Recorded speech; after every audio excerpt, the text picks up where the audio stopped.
Hi friends, आज मु ओडिशार फेमस घांट तरकारी तैयारी करने को जाऊँगी। से सब परिबा नहीं मसला बेसी किसी नहीं तेजपत्र पंचफुटण कंचा लंका अदा छेचा नहीं। प्रथमे कढ़ई 4 चामच तेल गरम कर तेल गरम होगापर से पंचफुटण पकई पंचफुटण फुटिला से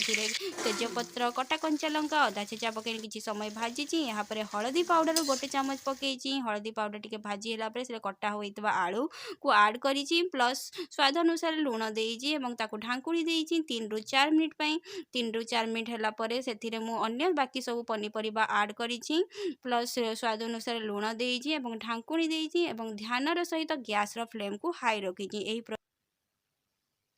यही प्रोसेस आमको 10 रु 15 मिनट पर्यंत करने को पड़ो। गैस रो फ्लेम को ध्यान सहित हाई रे रखिबे एवं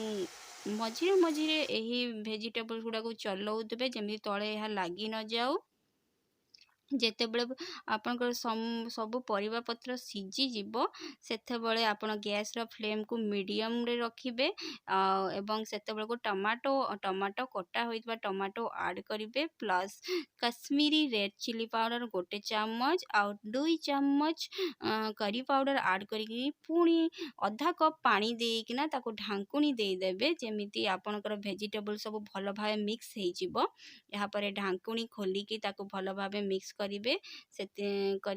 यहाँ पर मु एठे 4-5टा बड़ी नेइछि भजा बड़ी एवं ताको चूरी किना सेठे घांट तरिकारी ऐड करछि प्लस धनिया पत्र ऐड करिकिना यहाँ को भलो मिसौछि हमर घांट तरिकारी रेडी जदी।